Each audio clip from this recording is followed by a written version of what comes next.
Thank you for tuning in and welcome back to the Sandwich of Coherency. So let's just go ahead and jump right into this. This is our first full episode of the year, and I want to thank you all for tuning in. And as we go into this new year, I want people to remember to not treat politicians like celebrities or superheroes or anything like that. They are regular people like you and I. They're supposed to have given up this desire for private citizenship to be politicians, to want to help their fellow American people.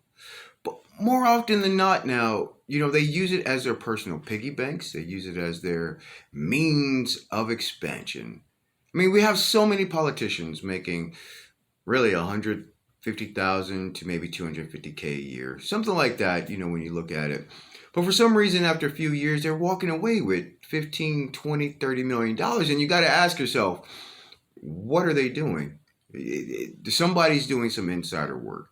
So like I said, as we go into this new year, let's try and treat politicians for what they are. Regular human beings with a job to do.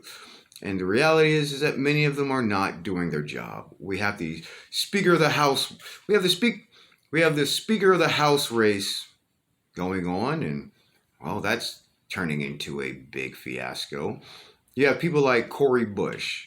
And Cori Bush is the same woman who was very adamant and pushed very hard for the defund the police movement, who also said that she deserves to have private security.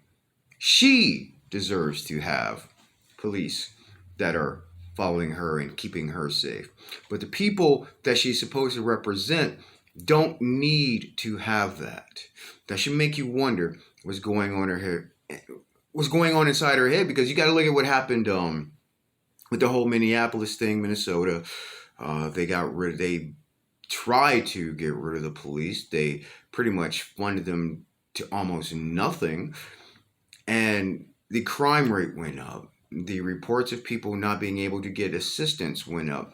But there are 3 gender-bent city board members or whatnot were getting private security to the tune of $5,000 a day. And you got to ask yourself, that's your money, that's your tax dollars that they're spending to keep themselves protected. But at the same time, they remove money from the police department that the regular citizens depend on. Somebody breaks in your house, somebody sets your house on fire, somebody shoots you, or any of that kind of stuff. Your car gets stolen. And it's really telling when politicians are telling you, we don't want you to have this, but they turn around and do it for themselves. That's not somebody you want to represent you. They do not have the interest of the community at heart. So again, as we go into this year and we find ourselves listening to these politicians and these people trying to convince you of nonsense, like why they should be allowed to spend more of your money for things that you wouldn't be willing to put your money into. You got to ask yourself why. What exactly are they doing? And the thing is that these past elections, the midterms of 2022, many of the people that should have been voted out of office are still in office, and they're still preaching the same anti-American nonsense. The open borders, all of it. All these things are being done to put the United States into a position to where it's not going to last much longer. It will, in many ways, it seems like they're trying to break it down so that the rest of the world will then come to the United States rescue. And, well, the United States doesn't need to be rescued. Well, not from other countries, but it does need to be rescued from its own politicians. People who keep sending jobs and work overseas. And when jobs and work do come here, they tend to bring in foreign citizens to do the jobs. Never mind that there are millions of Americans who can't get work. So again, just keep that in mind as we go into the new year.